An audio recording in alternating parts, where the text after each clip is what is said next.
zoom out here a little bit from daily sales comparisons, and we're going to show and talk a little bit about how this all nets out in terms of monthly sales. So if you look here in California, this is sale. The blue bars are sales by month in 2020, and then the this orange line is the percent change relative to the same month last year. So for example, January 2020, we saw, what is it, $282 million in sales. That's up 80% over January 2019.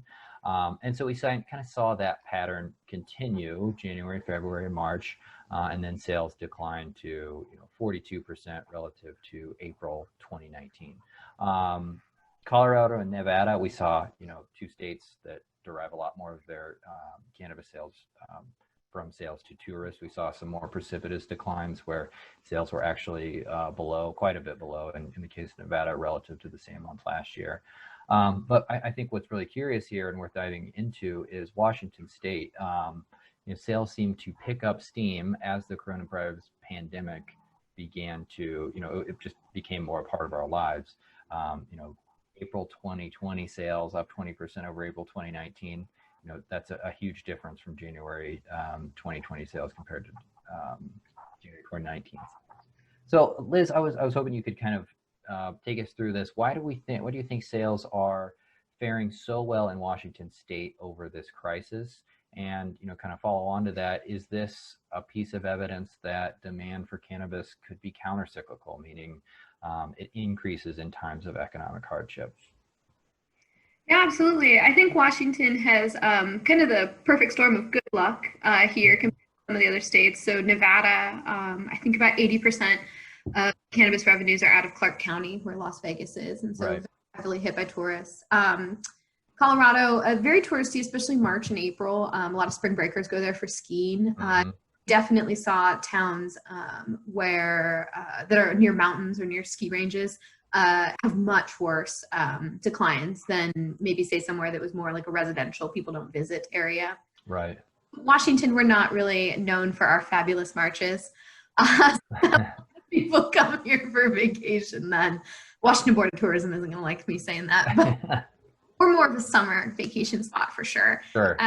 But then I think also in Washington, we did not have any changes. So we did not require delivery. We did not require curbside, though we did start allowing curbside. So curbside was not something we could do before, and it is allowed now.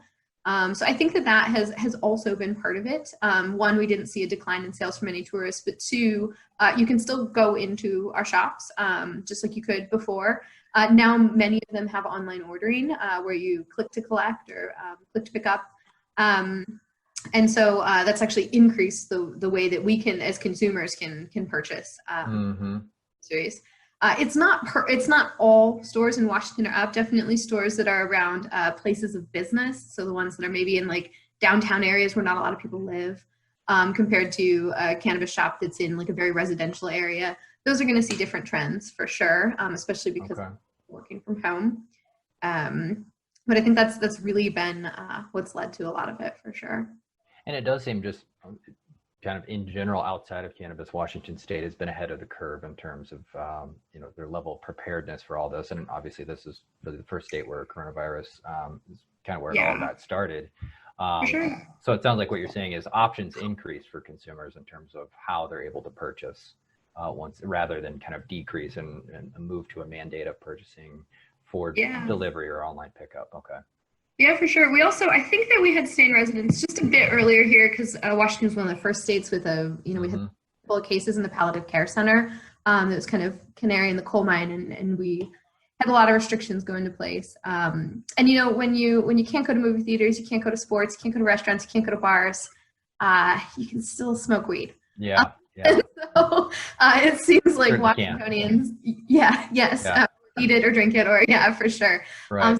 There's not a lot to do, and Tiger King's good the first time, but the second time maybe something to help you get through it. Right. Yeah. Oh. So Nancy, with the exception of Washington, sales across all these rec markets listed here, are down or have at least been negatively impacted. How does this impact Wana's longer term budgeting decisions? Whereas, has the timetable shifted on any major capital expenditures, expansion initiatives, or hiring plans? Well, actually, before I jump into that, Eli, I want to point out that the choice of these 4 markets it creates a little bit of a different scenario than we're seeing. So Wana operates in 8 markets. Right. And we actually launched the second week into the lockdown. We launched in Oklahoma, believe it or not, a very successful launch.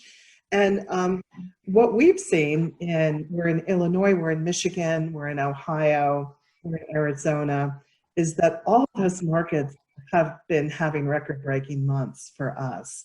So this is a little bit of a distorted picture just because it's rec markets here. The rec markets. Mm-hmm. So some of it has to do really, like, I'll use Illinois and Michigan as 2 examples, 2 markets that went rec in 2020. And of course, they're just such a huge growth mode anyway that continue to grow. Hard to parse out really what's happening. Yeah.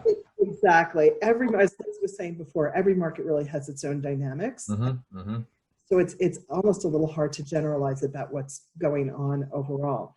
But anyway, to your point, Wana is very fortunate. We went into the pandemic with a very strong cash position. We had an extremely strong first quarter. So April was slow, but May has actually been very strong.